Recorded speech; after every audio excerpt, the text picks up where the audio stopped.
இந்திய பிரதமர் நரேந்திர மோடியின் மலேசிய பயணம் வழி இந்தியா மலேசியா இடையிலான இருதரப்பு சுதந்திர வர்த்தக ஒப்பந்தத்தை மறுபரிசீலனை செய்வது குறித்து இரு நாடுகளும் ஆலோசிக்க உள்ளதாக தெரிவிக்கப்பட்டுள்ளது.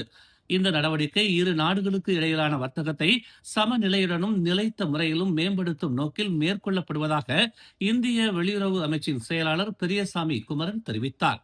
மோடியும் அன்வார் இப்ராஹிமும் வர்த்தகம், முதலீடு, பாதுகாப்பு, டிஜிட்டல் தொழில்நுட்பம், புதுப்பிக்கத்தக்க ஆற்றல் உள்ளிட்ட பல துறைகளில் விரிவான பேச்சுவார்த்தை நடத்த உள்ளனர். தென்கிழக்கு ஆசியாவிலிருந்து இந்தியாவிற்குள் வரும் சுற்றுலா பயணிகளின் மிகப்பெரிய ஆதாரமாக மலேசியா உள்ளது என்று குமரன் கூறினார்.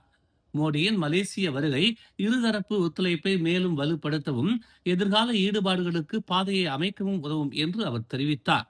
மலேசியா உடனான அதன் பாதுகாப்பு மற்றும் உறவுகளை வலுப்படுத்தவும் இந்தியா ஆர்வமாக உள்ளது. ஜோர்னியர் விமானங்கள், ஸ்கார்பின் வகுப்பு நீர்மூழ்கி கப்பல்கள் மற்றும் போர் விமானங்களை மேம்படுத்துவது குறித்த சாத்தியமான பேச்சுவார்த்தைகளை குமரன் ஒத்துழைப்புக்கான சாத்தியமான பகுதிகளாக எடுத்துரைத்தார். இந்திய கப்பல் கட்டும் தளங்களால் கடற்படை தளங்களை வழங்குவதற்கான சாத்தியக்கூறுகளையும் ஆராய்ந்து வருவதாக அவர் கூறினார். இவை அனைத்தும் நம்பிக்கைக்குரிய பகுதிகள், மேலும் அவற்றில் முன்னேற்றம் காணப்படும் என்று தாம் நம்புவதாக குமரன் தெரிவித்தார். இந்தியா மலேசியா இடையிலான ஆண்டு வர்த்தக மதிப்பு சுமார் 20 பில்லியன் அமெரிக்க டாலராக உள்ளது. மேலும் செய்திகளை தெரிந்து கொள்ள தமிழ் மலர் இணையதளம், தமிழ் மலர் செயலி மற்றும் மலர் டிவி யூடியூப் சேனலை வலம் வாருங்கள். எங்களோடு இணைந்திருக்க மலர் டிவியை பதிவு செய்து கொள்ளுங்கள்.